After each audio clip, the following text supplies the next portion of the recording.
دیکھیں اب بعض حملے ایسے ہوئے، نیک محمد کا حملہ بھی ان دور میں انہوں نے لے لیا، دتا خیل کا بھی حملہ ہے، کیونکہ اس سے زیادہ وہ سمجھتے تھے کہ ہم چھوٹی چھوٹی باتوں میں اپنی ناک کو بچاتے ہیں اور منہ کالا کرانے کے لیے پورا کالا پینٹ اپنے چہرے پہ ملتے ہیں۔ اور یہ ایک فیکٹ ہے کہ جو لیڈرشپ ہے اس کا فیصلہ جو ہوتا ہے کہ قومی سوچ کیا ہے، اس کے جذبات کیا ہیں، اس کا ولولہ کیا ہے، اس کی بڑا قحط ہے، اور اس کا اس وقت میں بھی نہیں تھا اور آج بھی نہیں ہے۔ میرا خیال ہے اب بات ڈرون سے بہت آگے جا رہی ہے۔ نہیں، میں اس لیے کہہ رہی ہوں بلوچ صاحب، اس لیے ڈرون پہ بات کر رہے ہیں کیونکہ لگتا یوں ہے کہ ڈرون والا جو مسئلہ ہے وہ آ کے سب سے اہم مسئلہ ہو گیا ہے۔ ابھی بھی دیکھیں نا، پچھلے 2 دنوں میں جو گفتگو ہوئی اس پہ ڈس ایگریمنٹ ہوئی، تو ڈرون والے مسئلے کو ہم نے مس ہینڈل خود کیا اندر۔ دیکھیں بی آپ نے جو آج کا جو شروع ابتدا میں جو بات کی کہ شاید آپ نے وہ وکی لیکس کے متعلق جو ڈان میں جو چھپی ہے، جو انکشافات اس کے آئے ہیں، خیر اب تو وہ انکشافات نہیں رہے، لیکن وہ باتیں ہمیں معلوم تھی۔ زاہد حسین آپ کے ساتھ بیٹھے ہیں، انہوں نے بڑی بریفنگز اٹینڈ کی ہیں۔ نہیں، میں آپ جو عرض کر لوں، میں نے بھی اس کو تھوڑا سا پڑھا تھا، اس میں میرے خیال میں اتنا واضح نہیں ہے وہ بات وکی لیکس کی۔ وہ شاید کوئی انٹیلیجنس شیئرنگ کی بات کی ہے انہوں نے، یا آرمی کے جو سربراہان ہیں ان سے جو بات کی، میرے خیال میں یہ ان علاقوں کی بات کی ہے جہاں پر شاید ان کی ریٹ نہ ہو، جہاں ایکسیس نہ ہو، بالکل یہ تو بات پہنچ نہ سکے ہوں۔ اب ظاہر ہے کہ دیکھیں نا، جب یہ اس پر تو کوئی دو رائے ہے نہیں کہ امریکہ ہو یا دنیا ہو، ویسٹرن ورلڈ ہو، تو یہ سب جو ہے نا پاکستان، یہ سب اس مہم کا ایک حصہ ہے، اس جو ہے نا جنگ کا ایک حصہ ہے۔ تو ظاہر ہے ان پر مختلف اسٹریٹجیز بنتی ہیں، ڈسکشنز ہوتی ہیں، آپس میں مل جول کے باتیں ہوتی ہیں، اور دیر سو مینی تھنگ، بعض چیزیں ایسی بھی ہوتی ہیں نہیں تو پوائنٹ کیا آپ کا؟ میرا کہنے کا مطلب یہ کہ یعنی کہ یہ بعض چیزیں ممکن ہے ایسی باتیں ہوں کہ جن کو وہ شیئر نہ کر سکے، یعنی پبلکلی بات نہ کر سکے۔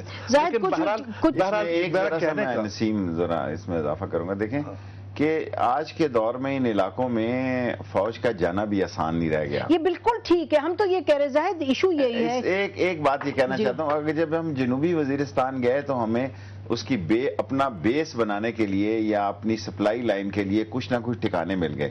سیم واز سوات، یہ سچویشن شمالی وزیرستان میں نہیں ہو پا رہی۔ ٹھیک ہے زاہد، تو ایشو یہ ہے کہ آپ کی جو اسٹریٹجی ہے اس کا حصہ یہ تھا، آپ کو ضرورت تھی اس کی۔ لیکن میں خیال اس میں خاصا کنفیوژن موجود ہے، جو چیزیں آ رہی ہیں اس میں بہت ہی کلیئر کوئی چیز نظر نہیں آتی ہے۔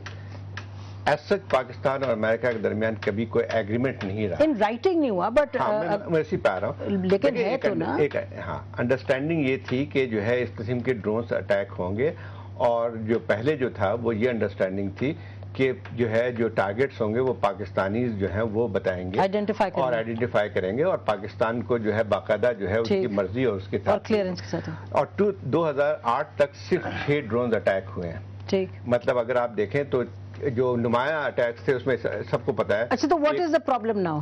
ہاں، پرابلم یہ ہوئی، دیکھیں پرابلم یہ ہوئی کہ 2008 میں جب پاکستان میں جو ایک سیاسی تبدیلیاں بھی آ رہی تھیں اور امریکہ کو ایک انسرٹنٹی یہاں نظر آتی تھی، تو پریزیڈنٹ بش نے ایک جو ہے سیکرٹ جو ہے اس پہ سائن کیے تھے، جس میں انہوں نے اختیار دیا تھا CIA کو کہ without taking Pakistani into confidence they can go and target anywhere there. تو مسئلہ یہ تھا، تو سویلین گورنمنٹ کا قصور تھا؟ نہیں، آپ نے کہا نا سویلین گورنمنٹ آئی تھی۔ میں کہہ رہا ہوں کہ اس وقت سویلین گورنمنٹ کمپلیٹلی نہیں آئی تھی، میں اس کی بات کر رہا ہوں 2008 کی شروع کی، جبکہ ٹرانسفر ابھی تک کمپلیٹ نہیں ہوا تھا۔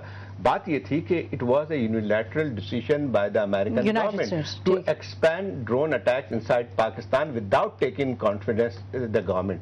تو بات یہ آتی تھی کہ جو ہے انہوں نے یہ کیا، لیکن ہمیشہ ایک پرابلم یہ آتی ہے کہ جب آپ کسی وقت بھی 1 انچ آپ دیتے ہیں، اگر آپ انڈرسٹینڈنگ بھی یہ دیتے ہیں کہ آپ ہماری مرضی کے متعلق کریں گے، تو پھر اس کا استعمال جو ہے وہ آپ کے قابل نہیں رہتے ہیں۔ اور ہوا یہی ہے کہ جو ہے بش ایڈمنسٹریشن نے جو کیا کہتے ہیں جو احکامات جاری کیے، انہوں نے پاکستان کو اس میں نہیں بتایا، بلکہ احکامات انہوں نے CIA کو دیے کہ جا کے جہاں بھی چاہیں وہ اٹیک کر سکتے ہیں۔ اچھا، اس میں ایک اور بھی ہمیں تھوڑا سمجھنا چاہیے، تفریق کرنی چاہیے۔ میں تھوڑا سا ایاز کے پاس جان جاتی ہوں، welcome back to the studio. Ayaz, السلام علیکم، ویلکم ٹو دا پروگرام۔ یہ بتائیے، آپ نے بھی پڑھا ہوگا وکی لیکس کا، اور جیسے ہم بات کر رہے ہیں یہ کچھ باتیں نئی ہیں بھی نہیں، معلوم بھی تھا ہمیں کہ اس کی ضرورت رہی ہے پاکستان کی فوج کو بھی آپریشنز کے لیے، لیکن جو زاہد پوائنٹ ابھی ان کا تھا کہ یہ